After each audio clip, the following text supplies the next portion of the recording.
There exists a divine principle that governs abundance, a law so simple, so constant, that most overlook it entirely.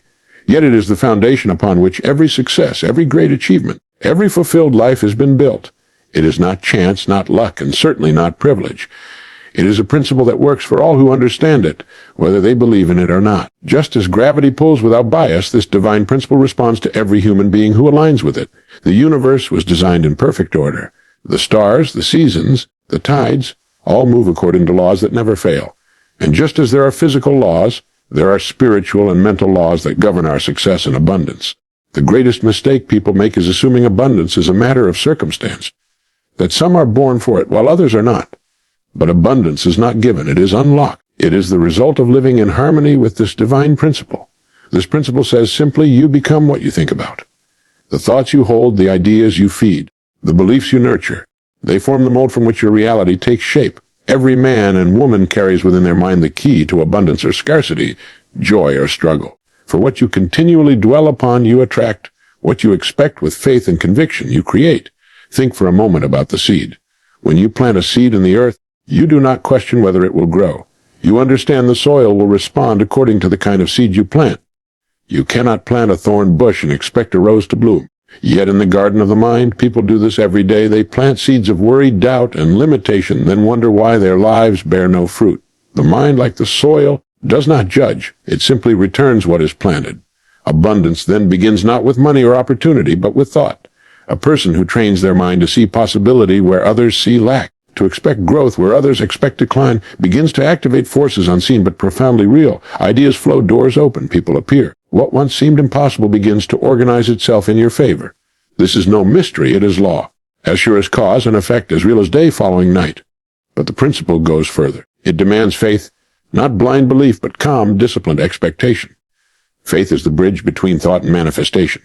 When you hold an image of your goal with persistence and confidence, you magnetize your actions and surroundings toward it. You begin to behave like the person who already possesses what you desire, and in doing so, you set in motion the very process that brings it forth. That is why abundance flows to those who think in abundance. Their thoughts and actions are aligned with the higher order of creation. Understand, this abundance is never withheld from anyone. It is only blocked by ignorance of the law. The universe does not play favorites. It simply mirrors back to you the dominant pattern of your mind. Change that pattern, and your entire life changes with it. When you realize that every result you experience began first as a thought, you stop blaming and start creating. You stop waiting for opportunities and begin attracting them. The divine principle that unlocks abundance is not hidden in ancient books or secret societies. It lives in your own consciousness, ready to respond the moment you decide to think rightly. Guard your mind as you would a precious garden. Plant only what you wish to harvest. Replace fear with faith, doubt with purpose, and complaint with gratitude. Then watch how swiftly abundance begins to reveal itself, not as something you chase, but as something that naturally flows to you, because you are now in harmony with the law that governs all creation. There is a divine order that governs everything in existence. It operates silently, without exception, guiding the stars in their orbits, the seasons in their rhythm, and the tides in their endless rise and fall. This same order governs human life, though most people live unaware of its presence. They drift through their days believing life is random, that success is luck, and that failure is misfortune. But those who pause long enough to observe the pattern discover something remarkable. Abundance is not an accident. It is the natural result of aligning oneself with the universal law that governs all creation. This law does not favor one person over another. It is not influenced by wealth, background, or education. It simply responds to cause and effect, to thought and action, to faith and persistence. Just as gravity works the same for all, this divine principle works for anyone who understands it and lives in harmony with it. Most people struggle not because life has been unfair to them, but because they move against the current of the law. They think one way, act another, and hope for results that do not match either. The law, being perfect, can only return what has been put into motion. To understand abundance, one must first recognize that the universe is abundant by design.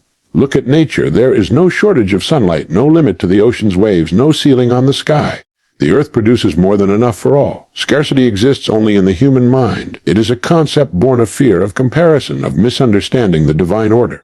The person who understands this begins to see that abundance is not something to be pursued, but something to be aligned with. It is not a matter of possessing more, but of living in tune with the laws that create more. When a person aligns with this principle, something profound happens. life begins to cooperate. The right opportunities appear not by magic, but by natural consequence. Circumstances begin to reflect inner conviction. People often call this luck, but it is law in motion. The one who studies this principle and applies it faithfully discovers that success and prosperity are effects, not causes. They are reflections of inner order, evidence that one's thoughts, emotions, and actions have come into harmony with the divine rhythm of creation. This law is constant, reliable, and unchanging. It does not bend to wishful thinking or reward half-hearted effort. It demands understanding, faith, and consistency. Those who rise to great heights in any field do so not because they have discovered a secret, but because they have discovered alignment. They have come to understand that everything visible begins first in the invisible, that every material result begins first as a mental cause. Once this truth is grasped, abundance stops being mysterious and starts becoming predictable. To live by this principle requires awareness. It demands that a person take responsibility for their inner world, their thoughts, beliefs, and expectations. The mind is not a place for random wanderings, but a workshop for creation. Whatever thoughts are held there, the law sets into motion. When those thoughts are constructive, purposeful, and guided by faith, abundance follows with mathematical certainty. The law cannot fail, for it is woven into the fabric of existence itself. The tragedy is that most people never test it. They live reacting to conditions rather than creating them. They complain about results while ignoring the thoughts that produce them. They wish for abundance while thinking thoughts of scarcity. But the divine principle responds only to harmony. It does not hear words, it responds to vibration, to belief, to the pattern of one's dominant mental state. Align that pattern with abundance, and abundance must follow as surely as night follows day. This divine principle is not hidden from anyone. It operates in plain sight in every sunrise, every harvest, every success story. It whispers the same truth to all who will listen. Life gives to each person exactly what they have prepared for in thought, faith, and action. The universe itself was designed to be generous, and when one learns to live in step with its law, they find that abundance was never something distant to be achieved, but a constant presence waiting to be revealed through understanding. The mind is the starting point of everything a person experiences in life. Every achievement, every failure, every turn of fortune can be traced back to what a person continually thinks about. Thought is the first cause, the invisible power that shapes the visible world. The truth that you become what you think about is not merely a poetic idea. It is a law as real and exact as gravity. It does not sleep, it does not pause, it does not discriminate. Whatever image you hold in your mind with faith and emotion begins to solidify into form, drawing people, circumstances, and opportunities that match its nature. A person's outer world is a mirror of their inner world.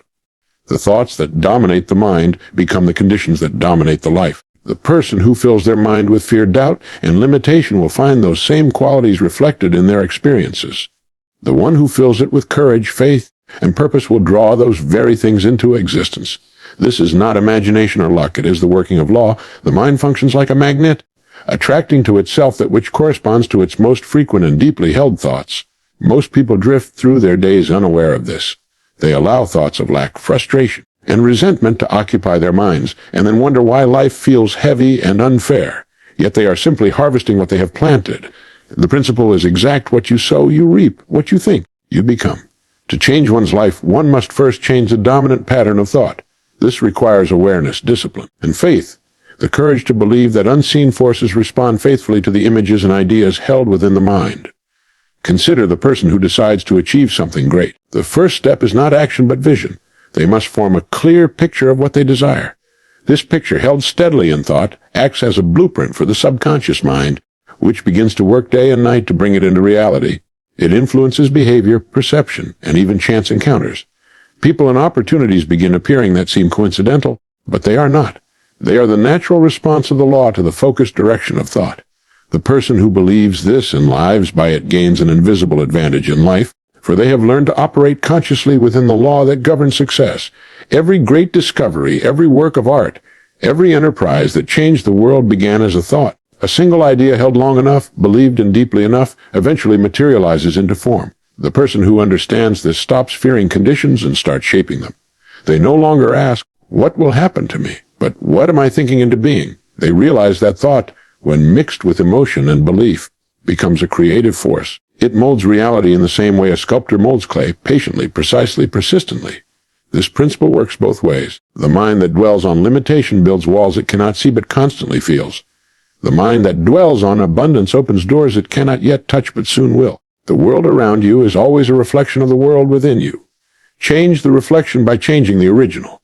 The individual who grasps this truth takes full command of their life. They understand that nothing external holds power over them unless it first gains power within their own thoughts. To become what you think about means to live with intention. It means to select thoughts as carefully as one selects seeds for a harvest. It means to reject the idea that chance governs destiny and to replace it with the certainty that thought does. It requires consistency, for a single fleeting thought does little. It is the constant repetition of belief, the steady mental picture, that draws life into harmony with its image. A person becomes what they dwell upon most, not by wish or accident, but by the quiet and exact working of an unfailing law that shapes every experience according to the pattern of their mind. The mind can be compared to a field of fertile soil, rich and ready to grow whatever is planted within it.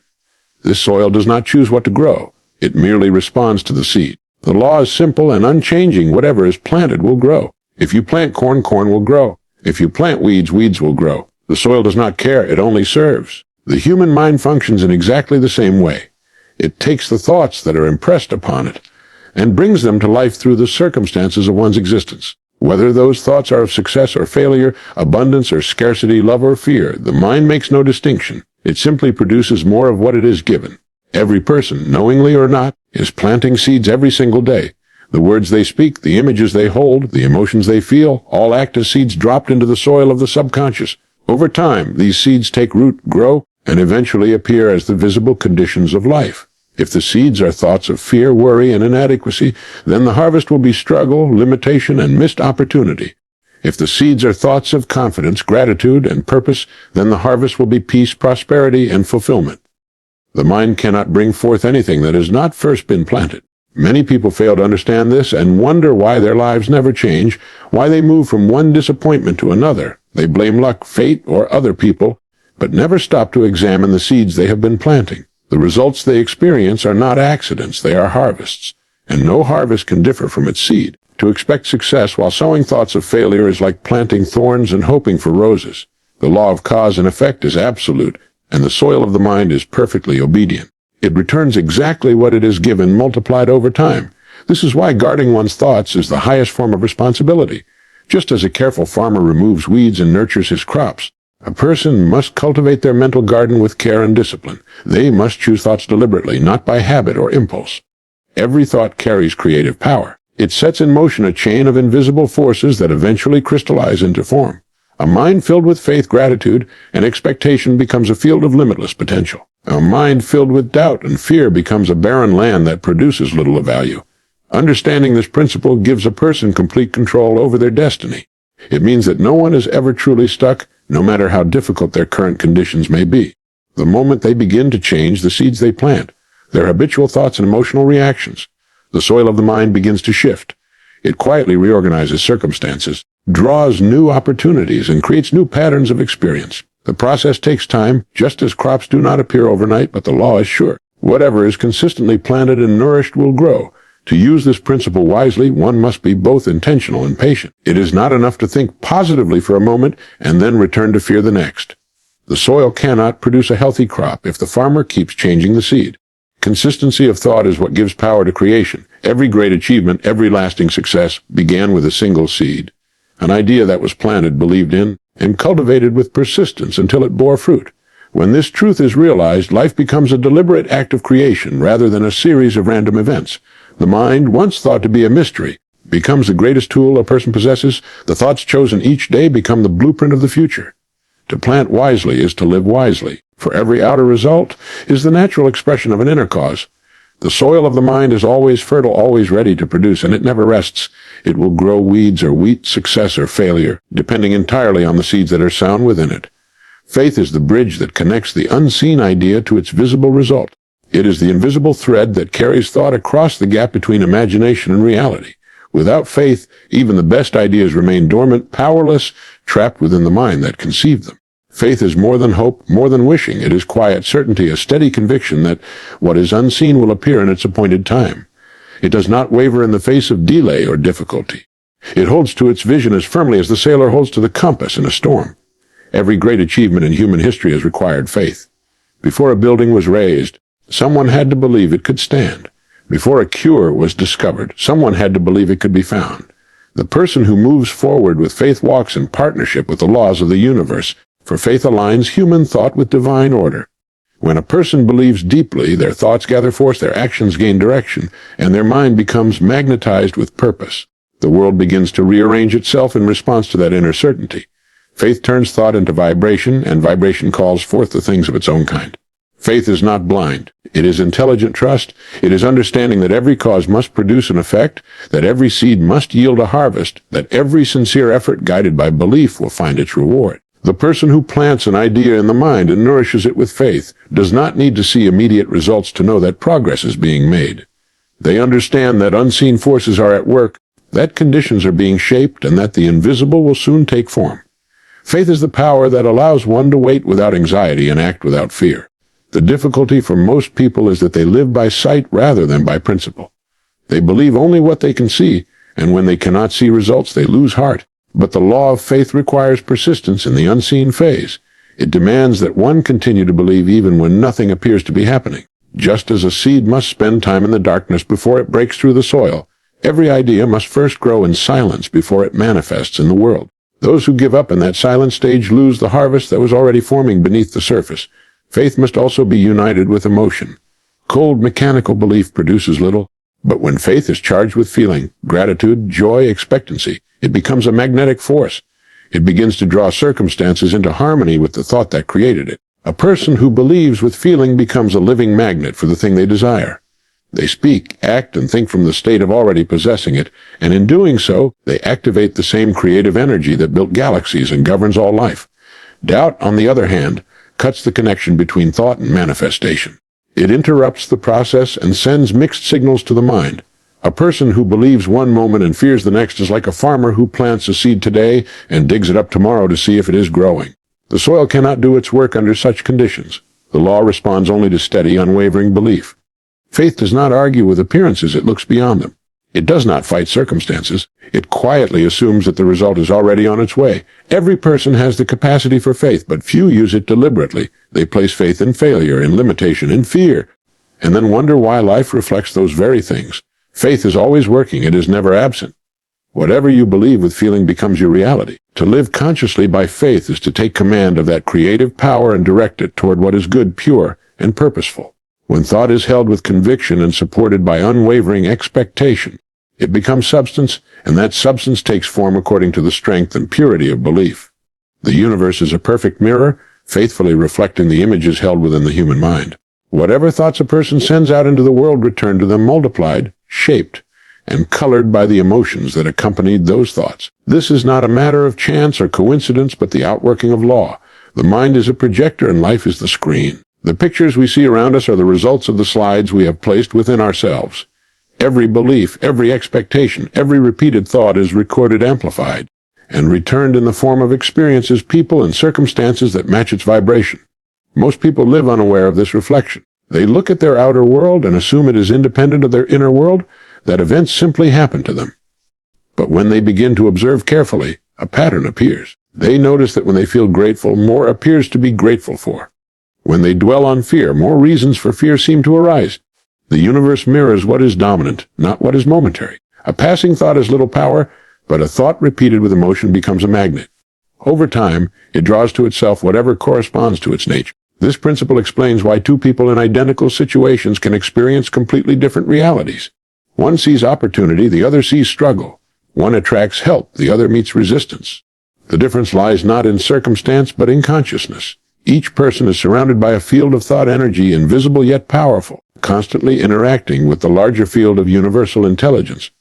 What you habitually think and feel becomes your broadcast signal, and the universe responds by sending back experiences that match the frequency you emit. If you wish to know what you have been thinking, simply look at your life. It is a mirror showing the sum of your beliefs, both conscious and unconscious. Every difficulty, every success, every repeated experience holds a message. This is what you have impressed upon the mirror.